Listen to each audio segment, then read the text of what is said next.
하나님께서 오늘 우리에게 선포하시는 말씀은 사도행전 21장 27절에서 40절까지의 말씀입니다.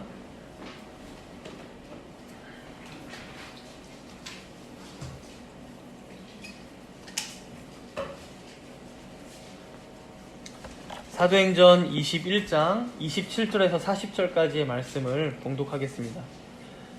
본문은 21장 17절에서 22장 29절까지인데 봉독은 이렇게 하도록 하겠습니다. 27절부터 40절까지 제가 봉독합니다. 그 이래가 거의 참에 아시아로부터 온 유대인들이 성전에서 바울을 보고 모든 무리를 충동하여 그를 붙들고 외치되 이스라엘 사람들아 도우라.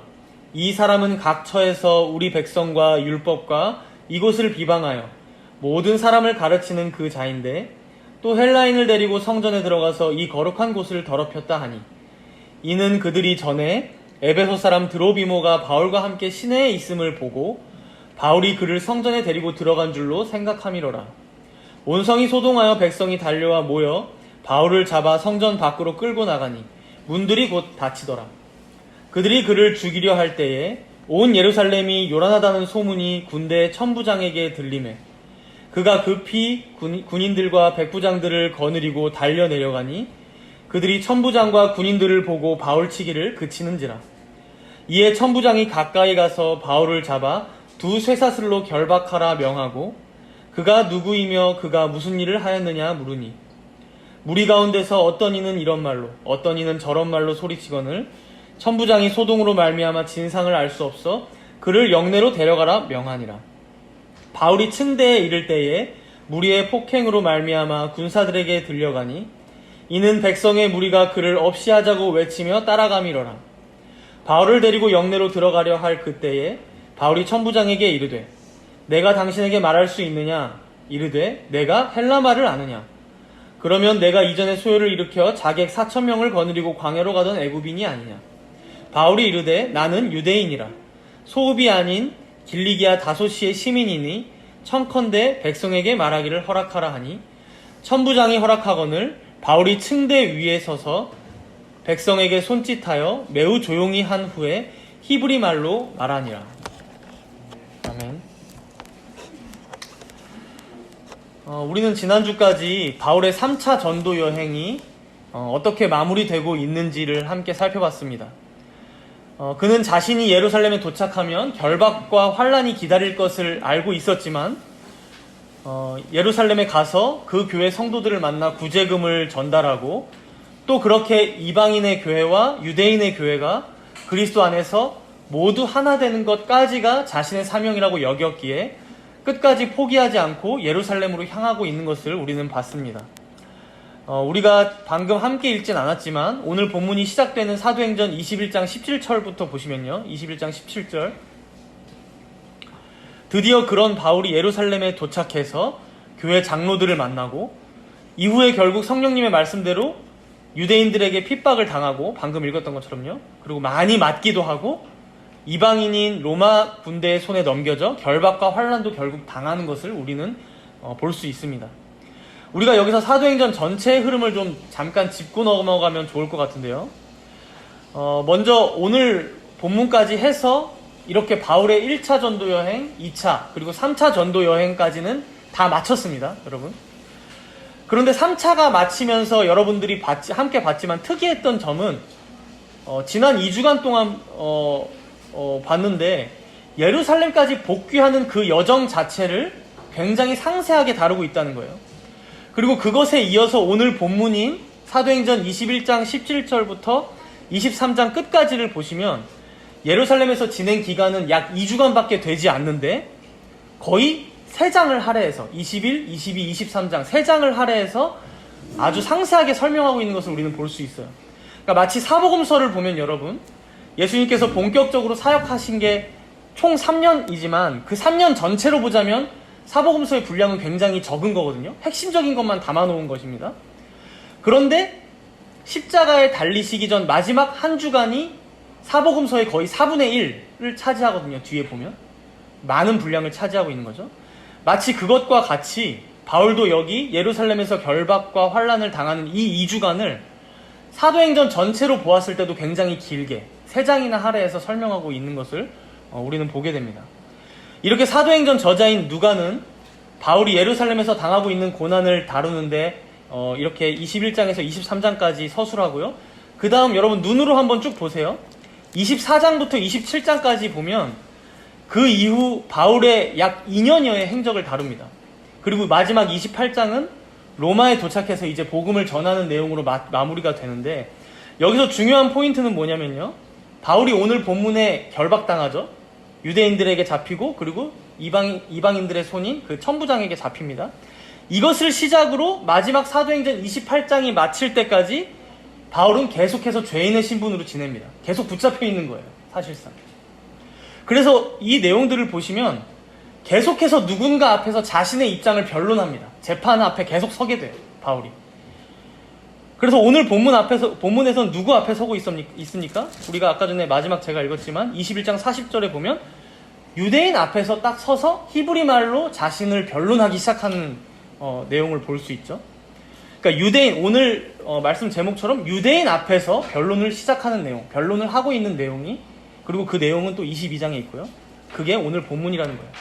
그래서 오늘 바울의 이 변론을 바울의 1차 변론이라고 많이 표현합니다. 1차 변론. 그리고 여러분 23장에 한번 넘어가 보세요. 23장. 눈으로 보시면 이제 사내들인 공회 앞에서 2차 변론을 또 합니다. 2차 변론. 그리고 또 넘어가서 23장 31절에서부터 쭉 보시면 24장까지 이어지는 내용에서 총독 벨릭스 앞에서 3차 변론을 합니다. 3차 변론. 그냥 여러분 다 외울 필요까지는 없어요. 그냥 흐름을 기억하시라는 거예요. 25장을 가보시면 총독 베스도 앞에서 4차 변론을 합니다. 그리고 26장에 가시면 아그리빠 왕 앞에서 5차 변론까지 가는 거예요. 그리고 나서 로마 황제에게 상소를 올려요. 로마 황제 앞에서, 난 로마 시민권자니까 로마 황제 앞에서 나는 재판을 받고 싶어 해서 로마로 압송되는 내용이 27장이고, 그리고 이제 마지막 28장은 로마에서 복음을 전하는 내용이 나오게 되는 거죠. 그래서 오늘부터 사도행전 강해가 이제 완전히 마치기까지 아마 우리는 이 바울의 변론을 중심으로 상황이 어떻게 흘러가는지를 보면서, 그리고 또 바울이 곳곳에서 자신의 입장을 변호할 때 그것이 사실 복음을 전하는 내용이 되거든요. 그래서 그 내용이 어떤지를 살펴보면서 아마 6주 정도 더 살펴보면 이제 사도행전 강해가 마치게 될 것 같은데요. 오늘은 그 중에서 첫 번째 변론, 첫 번째 내용인 바울이 유대인 앞에서 변론을 하고 있는 내용을 함께 살펴보는 거예요. 그럼 먼저 바울이 어쩌다가 유대인들 앞에서 변론을 하게 됐는지 그 배경을 알아야겠는데요. 21장 17절을 눈으로 쭉 한번 보십시오. 우여곡절 끝에 바울은 예루살렘에 도착하죠. 그리고 그러자 예루살렘 성도들과 장로들이 나와서 맞이해 줍니다. 그래서 바울은 지금까지 자신이 복음을 어떻게 전해왔는지, 또 하나님께서는 이방인들 가운데 어떻게 역사하셨는지를 쭉 전달하는데, 그래서 20절에 보시면 그걸 다 같이 듣고 하나님께 영광을 드리고 있기도 합니다. 그런데 보니까 예루살렘 교회 분위기가 심상치가 않은 거예요. 성도들과 장로들이 뭔가 지금 불안해 보이는 거예요. 왜 그런지 20절부터 22절까지 함께 읽겠습니다. 20절부터 22절. 그들이 듣고 하나님께 영광을 돌리고 바울더러 이르되, 형제여, 그대도 보는 바에 유대인 중에 믿는 자 수만 명이 있으니 다 율법의 열성을 가진 자라. 내가 이방에 있는 모든 유대인을 가르치되 모세를 배반하고 아들들에게 할례를 행하지 말고 또 관습을 지키지 말라 한다 함을 그들이 들었도다.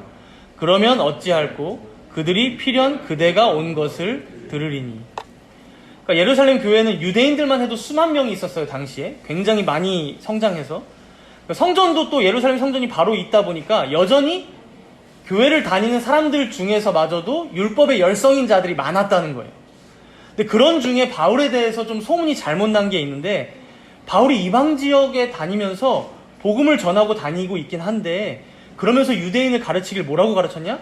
모세 율법 다 지키지 마, 할례도 행하지 말고 관습도 따르지 않아도 돼 라고 가르치고 다녔다는 것이죠.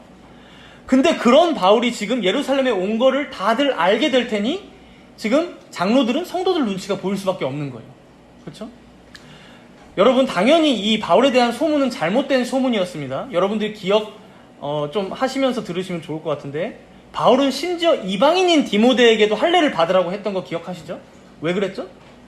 다른 유대인들이 마음이 상할까봐 일단 너부터 할례를 행하고 그 다음에 전도를 같이 다니자고 했어요. 디모데에게도. 그렇죠? 결국 유대인들이 여전히 가지고 있던 이 할례나 율법에 대한 열심을 바울은 여전히 잘 알고 있었고요. 자신도 그것을 존중하면서 지켜줬다는 거예요. 물론 그 할례 자체가 구원의 어떤 조건이 되지 않다는 것은 또 복음을 전하면서 잘 가르치긴 했을 거예요. 사실 사람이 어떤 이런 비슷한 음해나 이런 비난을 들으면 보통 사람들이 열받아서 잘못된 소문을 낸 사람들을 불러다가 뭔가 막 삼자대면 하고 싶어하고 그럴 텐데, 바울은 그렇게 하진 않고요. 예루살렘 장로들이 뭔가 고안해낸 방법이 하나 있는데 그렇게 하게 됩니다. 우리 24절입니다. 24절 읽겠습니다. 그들을 데리고 함께 결례를 행하고 그들을 위하여 비용을 내어 머리를 깎게 하라. 그러면 모든 사람이 그대에 대하여 들은 것이 사실이 아니고 그대도 율법을 지켜 행하는 줄로 알 것이라. 먼저 이 바로 앞에 23절 끝에를 보니까 어떤 서원을 한 네 사람이 있었던 것 같아요. 그 사람들과 함께 결례를 행하라는 거예요. 성전에 가서. 근데 이 결례가 먼저는 여러분 바울에게 필요했을 거라고 보입니다. 왜냐하면 바울이 지금 이방인 지역들을 다녔고 이방 지역을 다니고 이방인들과 막 섞어서 잠도 자고 막 밥도 먹고 했을 거 아니에요? 그렇기 때문에 이런 유대인들은 사실 예루살렘에 복귀하면 예루살렘 성전에 가서 정결례를 행했어야 됐어요. 마치 그 부정한 몸을 깨끗이 씻듯이. 그래서 그걸 행했어야 됐을 것으로 보이고, 이제 서원한 네 사람도 마찬가지로 서원 관련으로 함께 했을 것 같아요. 더해서 이 네 사람은 사실 나실인 서원을 했던 것으로 보이는데, 이 서원 기간이 지나면 머리를 깎게 돼요. 근데 이제 머리를 깎는 이 의식을 치를 때 1인당 성전에 바쳐야 할 제물이 굉장히 많았어요. 순양 2마리, 암양 1마리, 또 다른 여러 소제물과 전제물들을 드려야 했습니다. 그러니까 꽤나 비용이 드는 이런 서원의 그 의식이었기 때문에 이걸 대신 지불해 주는 것이 당시의 유대인들에게는 어떤 구제와 같았어요. 그래서 이것이 경건한 행동이다. 또는 이제 가난한 자들을 섬기는 행동이다라고 비춰졌던 것 같아요. 그러니까 결국 예루살렘 장로들은 지금 바울에게 뭘 지금 추천하는 겁니까? 이 네 사람과 함께 성전에 가서 정결례도 행하고 또 이 사람들 서원 비용도 너가 대신 치러주면 모든 예루살렘에 있는 유대인들이 바울, 너에 대해서 들은 소문이 사실이 아니고 이 바울도 율법을 존중하는구나, 우리의 관습을 존중해주는구나 라고 알 거야 라고 지금 예루살렘의 교회 장로들이 지금 권면을 했던 것이죠. 그래서 26절에 보면 바울은 이 말에 순종해서요, 이 사람들을 데리고 성전에 들어가서 결례를 행하고 그 기간을 다 채우게 됩니다. 문제는 예루살렘 교회 장로들의 생각대로만 되진 않았다는 거예요. 함께 본문 27절과 28절 읽겠습니다. 27절과 28절. 그 이래가 거의 참에 아시아로부터 온 유대인들이 성전에서 바울을 보고 모든 무리를 충동하여 그를 붙들고 외치되 이스라엘 사람들아 도우라. 이 사람은 각처에서 우리 백성과 율법과 이곳을 비방하여 모든 사람을 가르치는 그 자인데 또 헬라인을 데리고 성전에 들어가서 이 거룩한 곳을 더럽혔다. 결례 기간은 다 끝나가요. 지금 거의 끝났어요. 근데 아시아로부터 온 유대인들, 아시아면 어디죠? 에베소 도시가 있는 곳이죠. 아마 에베소로부터 오순절을 지키기 위해 지금 예루살렘 성전까지 온 사람들일 것 같은데, 에베소에서도 그리스도인들이 뭔가 흥황했잖아요. 말씀이 그게 마음에 안 들었는데 마침 여기 예루살렘까지 왔는데 그 수장격인 바울이 있으니 얼마나 이때다 싶었겠어요. 그래서 사람들을 선동하며 말하기를 이 사람이 각처에서 우리 유대인과 율법과 이곳 바로 예루살렘 성전을 비방했던 자야. 그런데 오늘 또 헬라인까지 데려와서 이방인까지 데려와서 지금 성전에 같이 있네? 라고 지금 고발하고 있는 것이죠. 물론 이 선동의 내용들은 여러분 다 거짓입니다. 그렇죠? 앞에서도 봤지만 지금도 바울은 성전의 의미를 존중하면서 정결례를 행하고 있었고요. 더욱이 가장 문제적인 내용은 마지막에 있는데 뭡니까? 바울이 헬라인, 이방인을 데리고 성전에 들어가서 이 거룩한 곳을 더럽혔다라고 지금 소동을 일으키는 내용이에요. 여러분 오늘 주보에 나와 있는 당시 성전의 조감도를 한번 보십시오. 이 성전을 이제 헤롯 대왕이 지었었기 때문에 우리가 헤롯 성전이라고도 부르는데 예수님 당시 때의 예루살렘 성전의 조감도예요. 근데 특이한 점이 여러분, 이제 먼저는 이 벽이 크게 둘러쳐져 있고 그 안에 하나 더 있는 게 예루살렘 진짜 성전이거든요. 그런데 특이한 점이 그 성전 밖에 이방인의 뜰이 있어요. 그 빨간색으로 쳐져 있는 곳이 이방인의 뜰이라고 설명이 되어 있죠. 그리고 성전, 그 중앙에 있는 성전 안으로 한 칸 딱 들어가는 순간 여인의 뜰이 나옵니다. 그쵸? 그리고 더 안으로 들어가면 뭐가 나옵니까? 이스라엘의 뜰과 제사장의 뜰. 그러니까 제사장들이 제사를 섬기고 있는 유대인 남자들만 올 수 있는 이스라엘의 뜰이 나오는 거예요. 그러니까 정확하게 영역이 구분되어 있어요. 밖에 이방인의 뜰, 안에 여인의 뜰과 이스라엘의 뜰. 그러니까 지금 에베소에선 유대인들이 지금 바울을 뭐라고 고발한 거예요? 바울이 이 장소까지, 여기 이스라엘의 뜰까지 이방인을 데리고 들어왔다라고 지금 얘기하는 거예요. 근데 여러분, 만약에 진짜로 바울이 그랬다면 이건 정말 큰일이에요. 당시에 여기 이방인의 뜰에서 여인의 뜰로 이어지는 그 경계벽에는요, 넘어가는 경계벽에는 경고문이 일정 간격으로 탁탁탁탁 붙어 있었어요. 라틴어와 헬라어로 이방인들이 다 볼 수 있게. 그 내용이 어땠냐면요, 이방인은 성전을 둘러싸는 장벽과 울타리 안으로 들어갈 수 없다. 안으로 들어가려다 붙잡힌 사람은 누구든지 자신의 죽음에 대해 개인적인 책임을 질 것이다. 무슨 말입니까? 이방인인데 이 안으로 들어오면 사형시키겠다는 거예요. 죽여버리겠다는 거죠. 그리고 이 사형에 대해서는요, 당시 로마 제국도 정당성을 인정해줬어요. 그러니까 지금 이들이 주장하는 게 만약에 사실이라면, 바울이 진짜 이방인을 데리고 들어왔다면 정말 큰일이 난 거죠. 그런데 29절에 저자 누가는 이렇게 덧붙여서 설명합니다. 29절 우리 함께 읽겠습니다. 이는 그들이 전에 에베소 사람 드로비모가 바울과 함께 시내에 있음을 보고 바울이 그를 성전에 데리고 들어간 줄로 생각함이로라. 그러니까 뭐냐면, 드로비모라는 이방인이 바울과 함께 시내에 다니는 것을 보고 바울이 이 성전 안에까지 그 드로비모를 데리고 왔다라고 생각하고 고발했다는 거예요. 그러니까 바울 입장에서는 무척 억울했겠지만 30절에 한번 보세요. 이미 이 말 하나로 온 성이 소동하기 시작합니다. 그리고 유대인들은 바울을 잡아서 빨리 성전 밖으로 내빼고 성전 문을 굳게 닫아버려요. 들어오지 못하도록. 그리고 31절에 보면 결국 죽이려고 합니다. 그렇죠? 31절, 그들이 그를 죽이려고 할 때. 그런데 감사하게도 그때 그 소문이 로마 군대 천부장에게 곧장 들리게 되고, 32절에 보면 이걸 말리려고 천부장이 군대를 이끌고 가서 바울을 빼내게 되는 거예요. 이제 여기서도 우리가 주보에 나온 이 조감도를 한번 보세요. 이해가 좀 더 빠를 수 있는데요. 그 성전 위쪽에 보시면 가장 위쪽에 뭐가 있습니까? 안토니오 요새라는 곳이 있어요. 그렇죠? 성전 벽과 이어진 안토니오 요새. 거기에 보면 로마 군대가 주둔하는 곳이에요. 특히나 지금 이때는 오순절 기간이라서 사람들이 많이 모이다 보니까 무슨 일이 없는지 경계를 더 잘 서고 있었을 때라서 이제 소동이 일어난 걸 보고 바로 천부장에게 보고해서 바로 이제 그걸 진압하러 내려갔던 거죠. 그래서 32절 끝에 보면요, 천부장과 군인들을 보자 유대인들이 바울을 때리기를 그쳤다고 해요.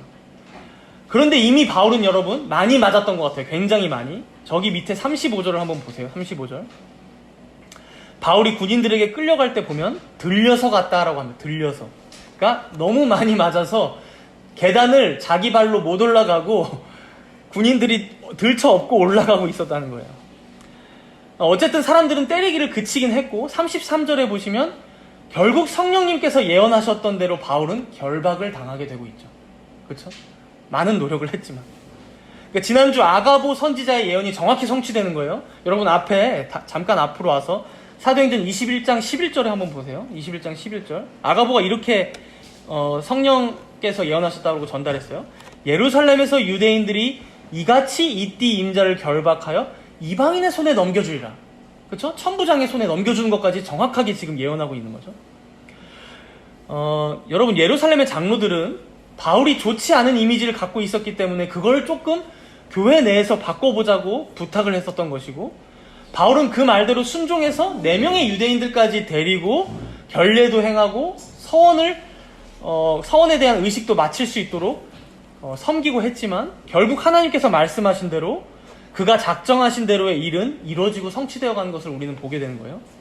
근데 우리가 여기서 한 가지 걸리는 부분이 있어요. 뭐냐면 바울의 이런 행동을 보고 있자면 좀 답답한 거예요.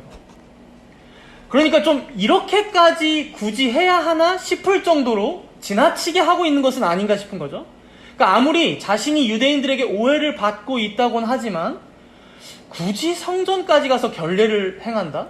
그러니까 완전히 복음에 상충하는 그런 행동은 아니잖아요. 의식이라는 게, 율법이라는 게.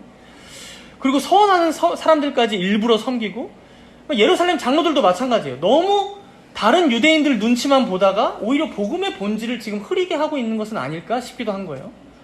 더해서 여러분, 바울은 로마 시민권자죠, 사실.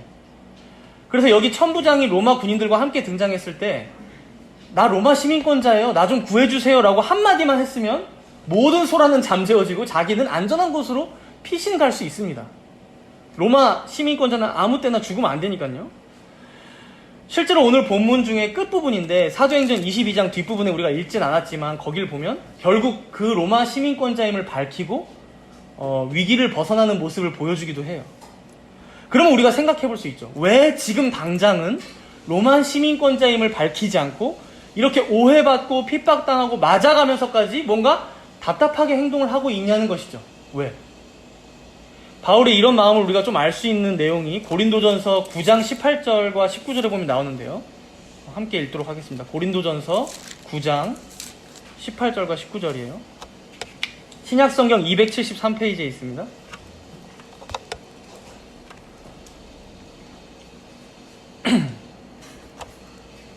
고린도전서 9장 18절과 19절.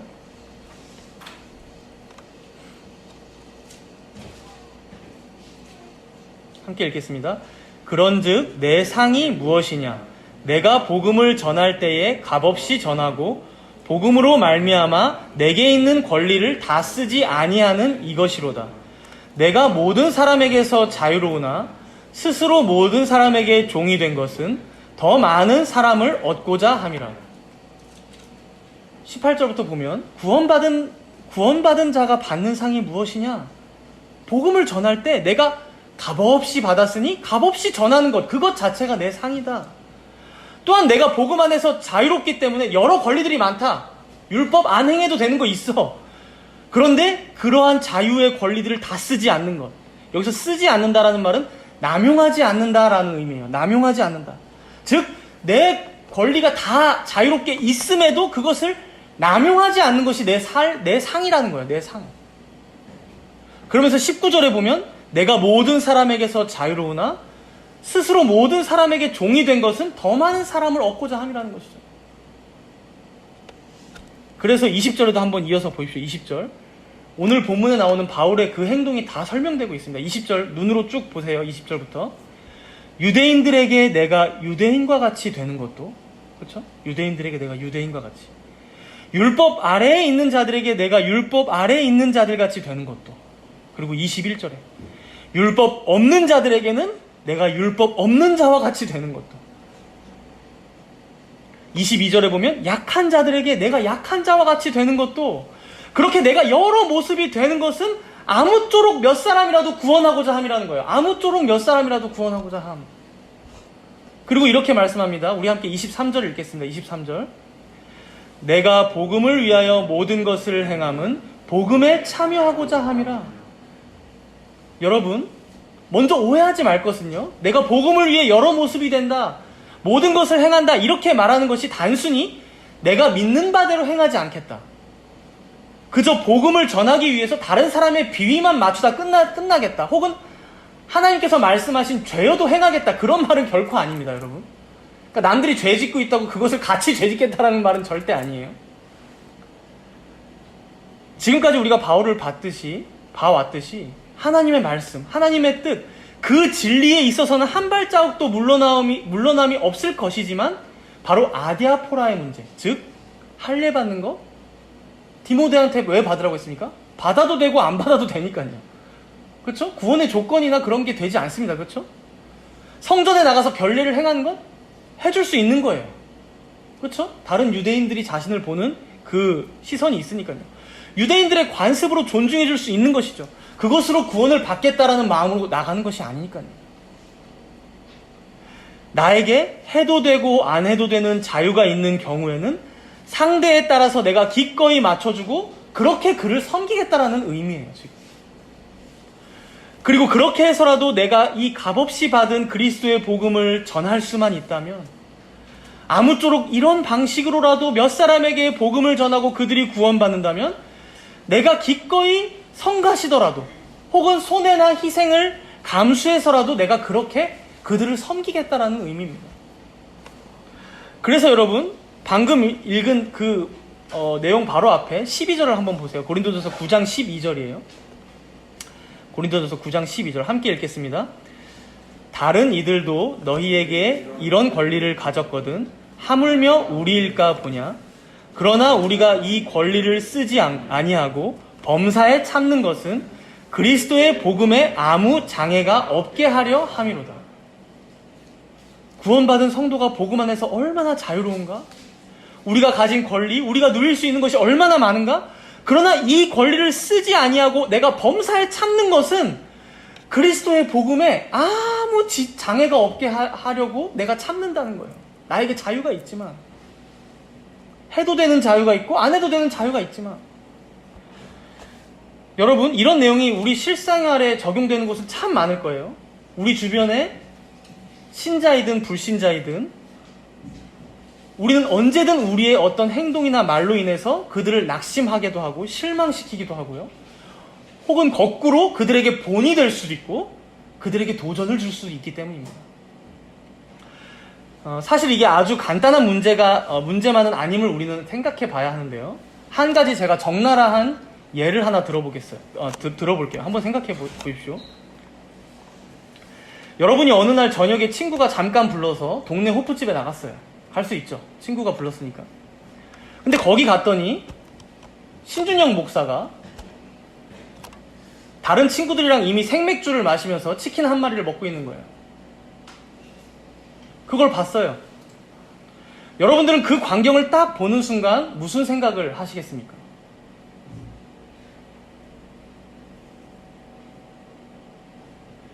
여러분, 술을 마시고 안 마시고는 그 자체로 죄가 되거나 죄가 되지 않거나 하진 않아요. 과음해서 술이 취할 때까지 마시는 것은 또 성경에 나와 있으니 생각해 봐야 할 문제지만요. 그러나 그렇다고 해서 그럼 신준영 목사가 대놓고 친구랑 생맥주 한잔 하면서 그걸 전혀 부끄러워하지 않고 대놓고 페이스북이나 인스타그램에 한번 올린다고 생각해 보십시오. 제가. 이게 과연 여러분들이 보기에 혹은 다른 사람들이 보기에 좋게만 볼 수 있는 내용입니까? 제가 정답을 내리진 않을게요. 그런데 우리가 여기서 한 가지 더 생각해 볼 문제는 이게 단순히 신준영이 목사이기 때문만입니까? 만약에 여러분들이 그렇게 생각을 가지고 제 계정을 바라보고 있다면 여러분들은 결국 또 사제주의적인 생각을 하고 있는 거예요. 목사니까 라고 생각하고 있다면. 여러분들은 예외입니까? 여기서 바울이 우리가 이 권리를 쓰지 않고 범사에 참는 것은 그리스도의 복음에 아무 장애가 없게 하려 함이로다. 여기서 포함되는 우리는요, 목사나 장로, 집사 이런 직분자들만 지칭하는 말이 결코 아닙니다. 내가 그리스도를 믿는 신자라면, 내가 그리스도의 복음 안에서 자유를 누리며 살아간다 할지라도 때때로 내가 이 자유를, 그리스도를 통하여 받은 이 복음의 자유를 남용하며 살아가고 있진 않은지 되돌아봐야 한다는 거예요. 이 복음이 주는 거룩한 자유를 이용해서 거꾸로 내가 방종하며 사는 것에 이용하고 있진 않은지 여러분 자신의 삶들과 또 습관들 그리고 여러 행동들과 말들을 한번 되짚어 보라는 거예요. 그래서 여러분 고린도전서 8장 9절을 함께 읽겠습니다. 고린도전서 8장 9절 한 장 바로 앞에 있어요. 8장 9절이에요. 고린도전서 8장 9절 함께 읽습니다. 그런즉 너희의 자유가 믿음이 약한 자들에게 걸려 넘어지게 하는 것이 되지 않도록 조심하라. 너희의 자유가 믿음이 약한 자들에게 걸려 넘어지게 하는 것이 되지 않도록 조심하라. 한 장 넘겨서 고린도전서 10장 23절과 24절도 읽겠습니다. 고린도전서 10장 23절과 24절. 모든 것이 가하나 모든 것이 유익한 것은 아니요 모든 것이 가하나 모든 것이 덕을 세우는 것은 아니니 누구든지 자기의 유익을 구하지 말고 남의 유익을 구하라. 사랑하는 성도 여러분, 제가 술이라는 단편적인 예 하나만 든 거예요. 정말 단편적인 예 하나입니다. 우리의 말과 행동 모두가 남들 앞에 보여지고 있다는 사실을 여러분 잊지 마시기 바랍니다. 그 사람들 앞에서 눈치 보며 살아가라는 말이 아니라 오히려 신자들은 삼위 하나님 앞에서만 살아가기 때문에 과연 그러한 진리 앞에 살아가는 신자는 어떻게 살아가는가 주위에서 여러분들을 다 지켜보고 계심을 꼭 기억하시기 바랍니다. 그리고 그런 사람들은 나를 보고 있는 사람들은 꼭 먼 데에만 있진 않습니다. 가깝게는 내 아내가 가장 먼저 나를 봅니다. 내 남편이 나를 바라보고 있어요. 나중에 여러분들 다 자녀들을 낳으시면 자녀들이 부모들을 24시간 지켜봅니다. 24시간. 내 직장 동료들, 내 친구들 다 여러분들을 통하여 본다는 것이죠. 뭘 봅니까? 진리로 사는 인생이 무엇인지, 삼위 하나님 앞에서 살아가는 신자의 인생이 무엇인지, 삶이 무엇인지 본다는 것이죠. 그러니 여러분, 때로는 내 자유와 권리를 더 절제하시고 남용하지 마시기 바랍니다. 아디아포라의 문제라면 더 그들을 공감해주고 존중해주면서 그들에게 맞춰주시기 바랍니다. 그것이 하나님 앞에서 죄가 아닌 성까지 말이죠. 내 말 한마디, 내 행동 하나를 통해 그들에게 복음의 은혜가 전해질 수도 있고요. 거꾸로 이 복음에 대한 실망을 안겨줄 수 있음을 여러분 꼭 기억하십시오. 모든 것이 가하나 모든 것이 유익한 것은 아닙니다.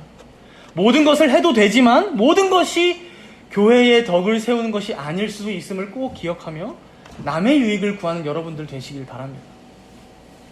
물론 이게 쉽진 않을 거예요. 지칠 때도 있고 내 연약함으로 한계에 부딪힐 때도 많을 겁니다. 그러나 이 말씀 또한 기억하십시오. 빌립보서 2장 5절에서 8절 말씀인데 제가 읽겠습니다. 빌립보서 2장 5절에서 8절. 너희 안에 이 마음을 품으라. 곧 그리스도 예수의 마음이니 그는 근본 하나님의 본체시나 하나님과 동등됨을 취할 것으로 여기지 아니하시고 오히려 자기를 비워 종의 형체를 가지사 사람들과 같이 되셨고 사람의 모양으로 나타나사 자기를 낮추시고 죽기까지 복종하셨으니 곧 십자가에서 죽으심이라. 오늘 본문의 바울은요, 이 그리스도 예수의 마음으로 때로는 남들이 볼 때 답답할이 많지 유대인들에게 맞춰주고 있었던 거예요.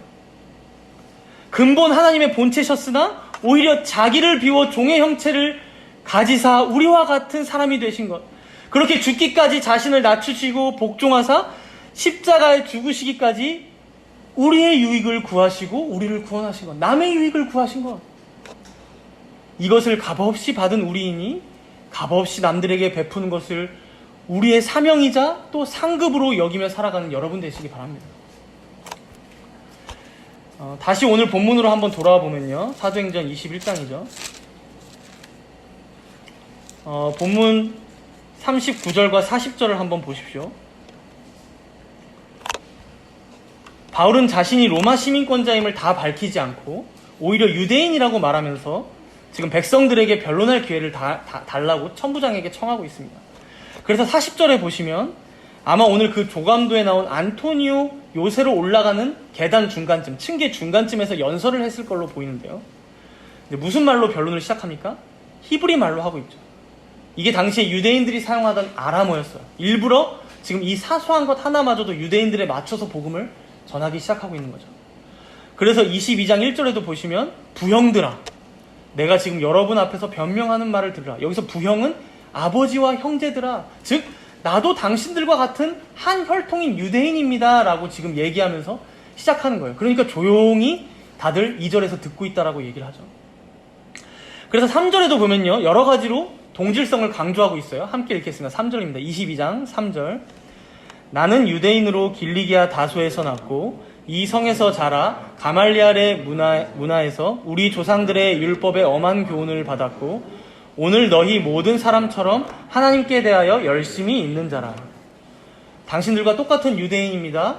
고향은 다소지만 내가 이 성 예루살렘에서 자랐고요. 율법에 정통하고 모두가 존경하는 가말리알 선생님 문화에서 하나님의 율법을 엄격하게 배웠습니다. 이런 나야말로 여러분들과 같이 하나님께 대하여 열심히 있는 사람입니다 라는 거예요. 그래서 4절부터 보시면 자신의 이 열심이 얼마나 특출났는지 이미 예수 믿는 사람들은 다 잡아다 죽이기까지 했었고 5절에 보면 다메섹까지 공문을 받아서 쫓아가기까지 했다는 거예요. 근데 다메섹으로 가는 길에 하늘로부터 호련히 큰 빛 가운데 예수가 나타났다 그러면서 8절에 한번 보세요. 8절 22장 8절 나는 내가 박해하는 나사렛 예수라 라는 음성이 들려왔다는 거예요. 근데 여기서 나사렛이라는 이 지명은 앞에 바울의 회심 사건 때는 기술되지 않았던 단어거든요. 그러니까 그만큼 예수님도 우리와 똑같은 유대인으로 이 땅에 태어나신 분이다 라고 지금 강조하고 있는 거예요. 그러면서 더해서 말하길 이제 12절에 보시면요. 12절 22장 12절 이제 빛 때문에 눈이 안 보이는 상태에서 다메섹에 들어가는데 거기에 누가 살고 있었냐? 아나니아인데 아나니아에 대한 수식어가 굉장히 길어요. 뭐라고 나옵니까? 율법에 따라 경건한 사람으로 살고 있는 모든 유대인들에게 칭찬을 듣는 아나니아. 그러니까 그런 유대인에게도 존중받았던 그가 나에게 복음을 전해줬다는 것이죠. 근데 뭐라고 전해줬냐? 14절과 15절을 함께 읽겠습니다. 14절과 15절이에요. 그가 또 이르되 우리 조상들의 하나님이 너를 택하여 너로 하여금 자기 뜻을 알게 하시며 그 의인을 보게 하시고 그 입에서 나오는 음성을 듣게 하셨으니 내가 그를 위하여 모든 사람 앞에서 내가 보고 들은 것에 증인이 되리라.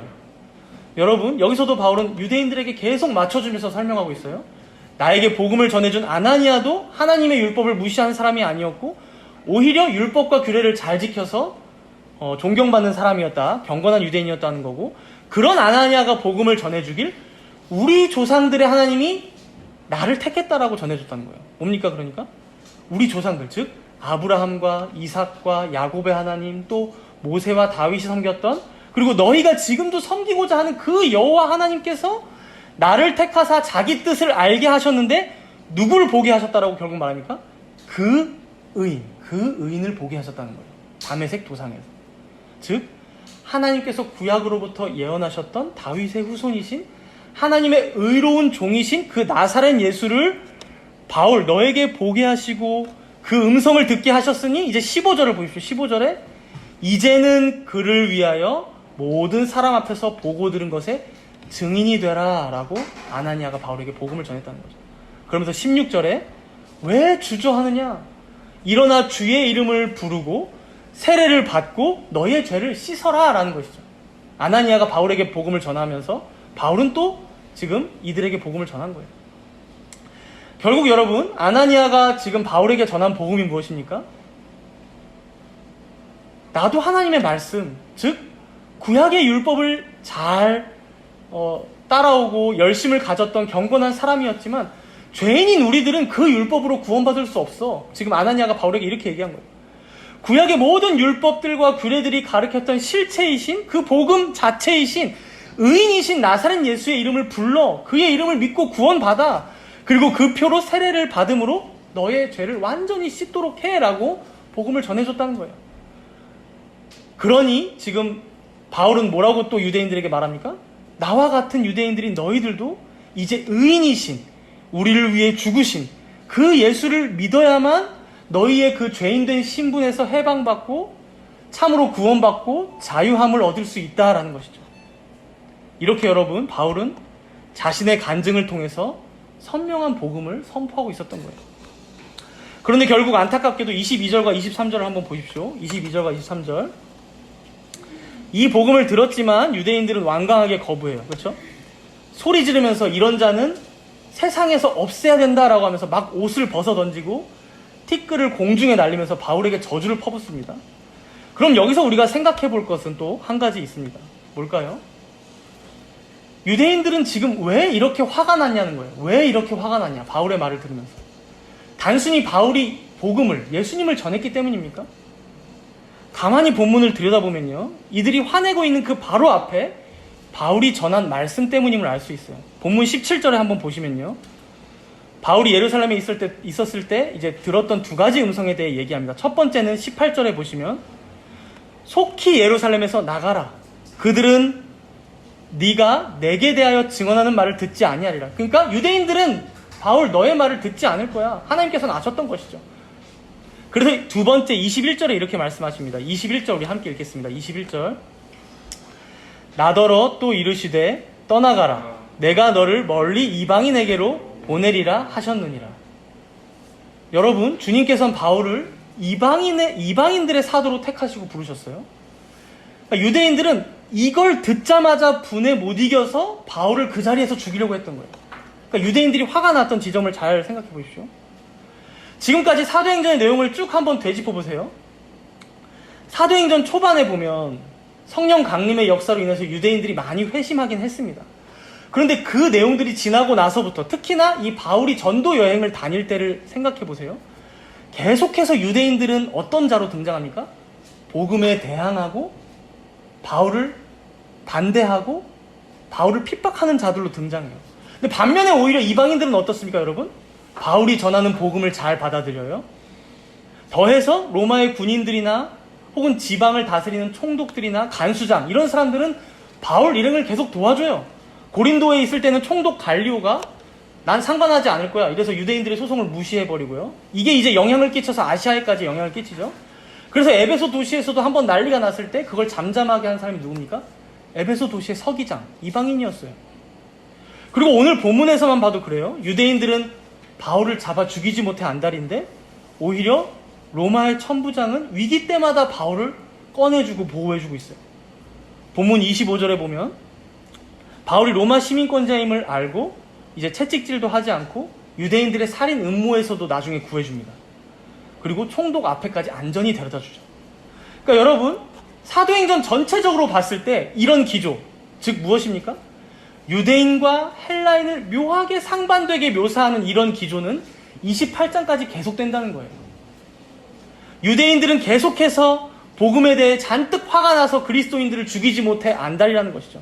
바울이 아무리 맞춰주고 낮아지고 노력해도 소용이 없어요.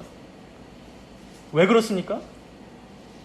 유대인들이 듣기에 저 바울이 전하는 복음에는, 저들이 말하는 그 하나님의 나라에는 구약과 같은 기득권이 자신들에게 없는 거예요. 구약에선 자신들만 선민이었는데 이방인들은 우리보다 나중이었는데, 아니 예수란 자는 생전에도 뭐라고 가르쳤습니까? 먼저 된 자가 나중되고 나중된 자가 먼저 된다라고 가르쳤어요. 그리고 바울도 복음을 전하는 걸 가만히 들어보니까 유대인인 우리마저도 율법을 다 지켜서 될 게 아니라 자꾸 예수를 믿어야 된다라고 하질 않나? 그리고 결국 보니까 저 이방인들도 우리가 지키는 율법을 지켜서 구원받는 게 아니라 의인인 예수를 믿어서 구원받는다고? 이게 지금 열받는 지점인 것이죠. 자신들이 한참 아래로 깔아보던 저 부정한 이방인들이 왜 우리와 차별 없이 복음의 은혜를 누릴 수 있는가?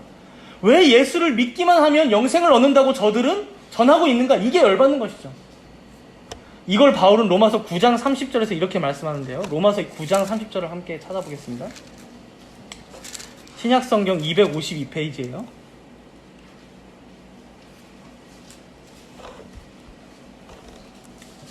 로마서 9장 30절.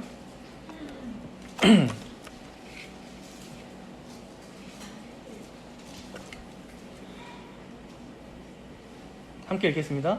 그런즉 우리가 무슨 말을 하리요? 의를 따르지 아니한 이방인들이 의를 얻었으니 곧 믿음에서 난 의요. 그러니까 오히려 의를 따르지 아니한 이방인들이 의를 얻었는데 그것은 곧 믿음에서 난 의라고 합니다. 그럼 반대로 유대인들은 뭘 따라간 걸까? 31절과 32절을 이어서 읽겠습니다. 의의 법을 따라간 이스라엘은 율법에 이르지 못하였으니 어찌 그러하냐? 이는 그들이 믿음을 의지하지 않고 행위를 의지함이라. 부딪힐 돌에 부딪혔느니라. 의의 법을 따라간 이스라엘은, 그러니까 그렇게 자신들이 자부심을 갖고 지키던 그 율법들을 따라간, 그 의의 법을 따라간 이스라엘들은 오히려 여러분, 그 율법이 요구하는 그 하나님의 의에는 이르지 못했다는 거예요.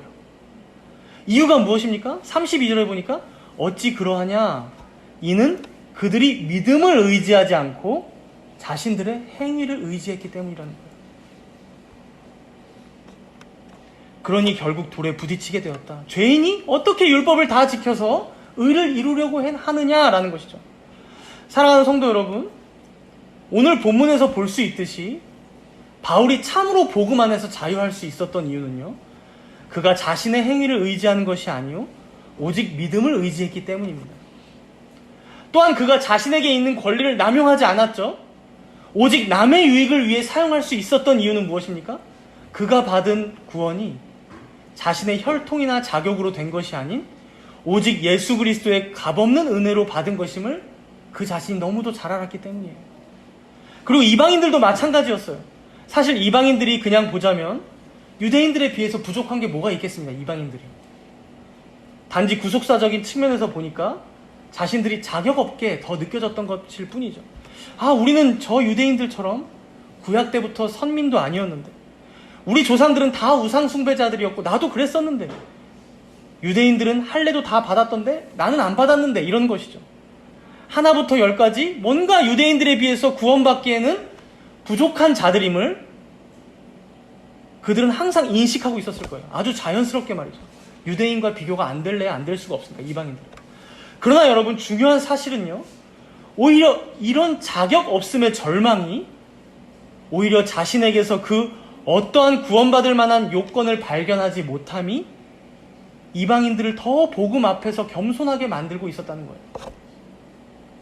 그렇게 그들이 의지할 수 있는 것은 오직 예수 그리스도께서 다 이루신 그 하나님의 의, 그 온전하신 의, 그것을 믿음으로 영접하고 믿고 받아들인 것 외에는 구원의 다른 방도가 없었다는 거예요, 이방인들에게. 아이러니한 것은요, 바로 이러한 이유로 사도행전에서는 오히려 유대인들에게보다 이방인들에게 복음이 더 왕성하게 전파되어 나가고 교회가 더 확산되어져 나가는 아주 중요한 밑거름이 되었다는 것입니다. 그에 비해 유대인들은 여러분 어떻습니까? 오늘 본문에서만 보아도 한없이 바울이 낮아져서 그들에게 맞춰주며 복음을 전해도 열받아 합니다. 어떻게 우리가 저 이방인들과 차별이 없을 수가 있느냐? 그래서 이들은 그것을 물리적으로라도 성전벽을 높이 세웠던 거예요. 이방인이 여기 안으로 들어오면 사형임. 협박을 해서라도 내가 저 이방인들보다 더 우월하다는 것을, 이 기득권을 수성하려고 했던 거예요, 유대인들은. 그러나 여러분, 바울은 이 벽을 두고 이렇게 말했습니다. 에베소서 2장 14절과 16절을 세번역 성경으로 제가 읽어드릴게요. 그리스도는 우리의 평화이십니다. 그리스도께서는 유대 사람과 이방 사람이 양쪽으로 갈라져 있는 것을 하나로 만드신 분입니다. 그분은 유대 사람과 이방 사람 사이를 가르는 담을 자기 몸으로 허무셔서 원수된 것을 없애셨습니다. 유대인들은 그리스도인들을 협박하면서까지 자신들의 바벨탑을 수성하려고 했지만 그것은 결국 예수 그리스도의 십자가 아래에 모두 허물어지게 되었다는 거예요. 유대인이나 헬라인이나 할례파나 무할례파나 종이나 자유인이나 오직 예수 그리스도를 믿음으로만 구원받게 되었다는 것이죠. 그래서 로마서 10장 4절에서 이렇게 말씀합니다. 우리 10장 4절 함께 읽겠습니다. 로마서 10장 4절.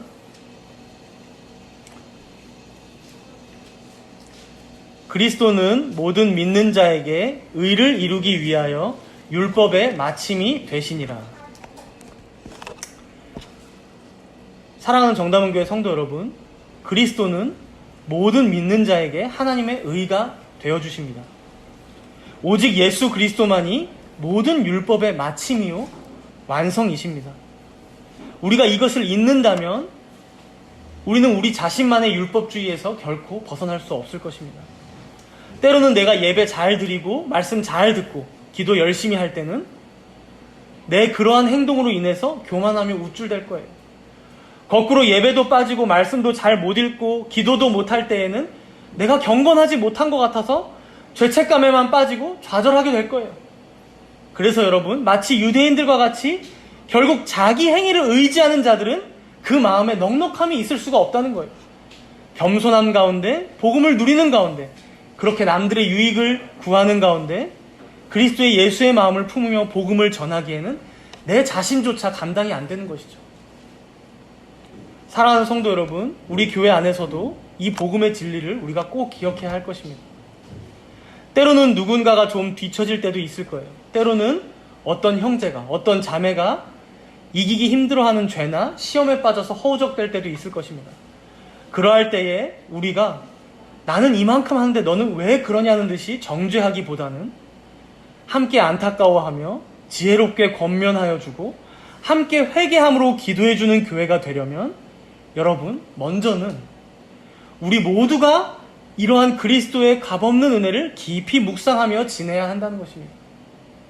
마치 사도행전에 등장했던 그 수많은 이방인들처럼 우리 자신이야말로 이런 이방인이 없죠. 우리 자신이야말로 이런 죄인 중에 괴수가 없어요.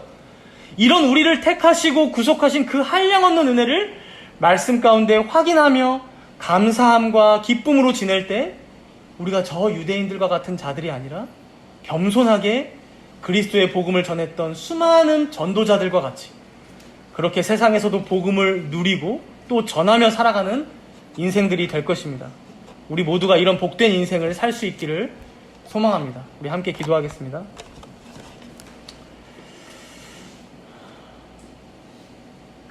주님, 우리도 모르는 새에 마치 유대인과 같이 되어져 가고 있진 않은지요.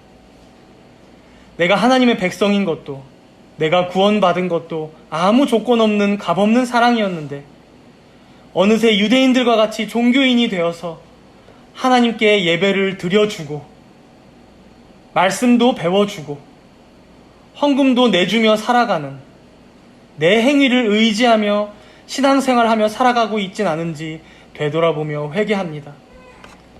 하오나 이렇게 날마다 시험에 빠지는 연약한 자임에도 불구하고 주님께서는 오직 그리스도만을 의지하는 그 믿음을 우리에게 허락하사 구원하셨음을 또한 감사하며 기도합니다.